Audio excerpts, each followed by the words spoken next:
Welcome to our channel, Advanced Safety Wala.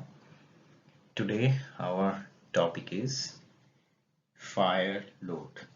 Today, we are uploading our video number 12. आज हमारा 12th number video हम upload कर रहे हैं. आज का हमारा टॉपिक है फायर लोड और फायर लोड का कैलकुलेशन कैसे किया जाता है. पहले हम जानते हैं what is fire load. Fire load is a measure of the maximum heat that would be released per unit of floor area if all the combustible in a given fire area burned. इसका मतलब क्या है? इसका मतलब यह है कि fire load एक मैक्सिमम हीट है, क्योंकि हम जानते हैं कि आग लगता है तो हीट जनरेट होता है. तो fire load is a measure of the maximum heat that would be released. इसका मतलब per unit floor area, per unit हम लोग स्क्वायर मीटर, हर स्क्वायर मीटर के हिसाब से पकड़ते हैं. तो पर यूनिट फ्लोर एरिया में कितना हीट जनरेट हो रहा है, मैक्सिमम कितना हीट जनरेट हो रहा है, वहां पे जितना कॉम्बस्टिबल है वो जल जाने के समय या जल जाने के टाइम पे या पूरा जल जाने के बाद कितना मैक्सिमम हीट उसमें जनरेट हो पर यूनिट एरिया, उसको हम बोलेंगे फायर लोड. हम देखते हैं कि कैलकुलेशन ऑफ फायर लोड को कैसे कैलकुलेट किया जाता है. ये हमारे पास एक फॉर्मूला है. फायर लोड की यूनिट है kilo calorie per metre square. Kilo calorie यहाँ पे जो एनर्जी वो डिनोट कर रहा है और मीटर स्क्वायर मतलब per unit area. Kilo calorie हम कैसे मेजर करेंगे? द कंबस्टिबल इन केजी, उस फ्लोर एरिया में कितना केजी कंबस्टिबल मटेरियल है या था, multiplied by calorific value in kilo calorie per KG. Kilo, ये जो कैलोरीफिक वैल्यू है ये क्या है? कैलोरीफिक वैल्यू मतलब उसको बर्न होने के लिए कितना, एक केजी को बर्न होने के लिए कितना एनर्जी का जरूरत, कितना किलो कैलोरी एनर्जी रिक्वायर्ड है, उसको हम कहते हैं कैलोरीफिक वैल्यू.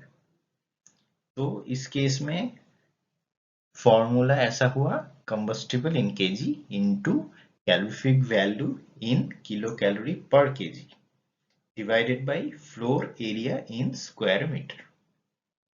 पर स्क्वायर मीटर में कितना फायर लोड जनरेट हो रहा है. अभी हम एक एग्जांपल के द्वारा इसको समझते हैं. Suppose combustible material present is 60 kg. 60 kg combustible material एक फ्लोर एरिया में है जिसका कैलोरीफिक वैल्यू होता है 10,000 किलो कैलोरी पर केजी. तो उस केस में फायर लोड क्या होगा? और हाँ, अगर फ्लोर एरिया दिया हुआ है 200 स्क्वायर मीटर तो फायर लोड होगा 60 जो केजी में है, कैलोरीफिक वैल्यू जो किलो कैलोरी पर केजी में है, और दोनों को हमने मल्टीप्लाई किया तो 60 into 10,000 divided by floor area square metre तो 200. तो उसका फॉर्मूला में बिठा के वैल्यू को डाल के जो आंसर आ रहा है वो है 3000 kilo calorie per metre square. ये है हमारा फायर लोड कैलकुलेशन का एक सिंपल एग्जांपल. की classification of fire load. Fire load के बेसिस पे कैसे इसको क्लासिफाई किया जाता है, कैसे इसको अलग अलग क्लास दिया जाता है. पहले ये हमको जानना जरूरी है फायर रेजिस्टेंस टाइम क्या है. अगर हम लो फायर लोड को डिस्क्राइब करना चाहते हैं तो उस केस में जो भी रेसिडेंशियल बिल्डिंग है, हॉस्टल है, होटल है, ऑफिस है, स्कूल है, जो भी है, उसका फायर रेजिस्टेंस टाइम होना चाहिए 1 घंटा. मतलब वो 1 घंटा कम से कम उसको, मतलब अगर पूरा जलने में कम से कम उसको 1 घंटा टाइम होना चाहिए, मतलब उसका खुद का फायर रेजिस्टिविटी 1 घंटा होना चाहिए उस बिल्डिंग का. तब हम इसको क्लासिफाई कर सकते हैं. क्या कैसे? Not exciting 2,75,000 kilo calorie per metre square net floor area of any compartment. मतलब पूरा उसका जो फ्लोर एरिया है उसका पर स्क्वायर मीटर में 2,75,000 के नीचे 2,75,000 किलो कैलोरी के नीचे उसका क्या है फायर लोड आना चाहिए, तो उसको लो फायर लोड बोला जाएगा। या तो फिर अगर वो लिमिटेड आइसोलेटेड एरिया है तो उस केस में उसका fire load value 5,50,000 kilo calorie पर स्क्वायर मीटर के नीचे होना चाहिए। इसको हम बोलेंगे लो फायर लोड। इसका एक example residential building, hostel, office, school. Moderate fire load वैसे ही जिसका फायर रेजिस्टेंस टाइम उस बिल्डिंग का या उस फैक्ट्री का या वो प्रेमिसेस का 2 घंटा होना चाहिए। उसमें उसका जो फायर लोड है उसका वैल्यू 2,75,000 किलो कैलोरी पर स्क्वायर मीटर से ज्यादा हो, अप टू 5,50,000 किलो कैलोरी से कम, मतलब उस रेंज में 2,75,000 से 5,50,000 के बीच में होना चाहिए उसका फायर लोड वैल्यू, तो उसको मॉडरेट फायर लोड बोला जाएगा।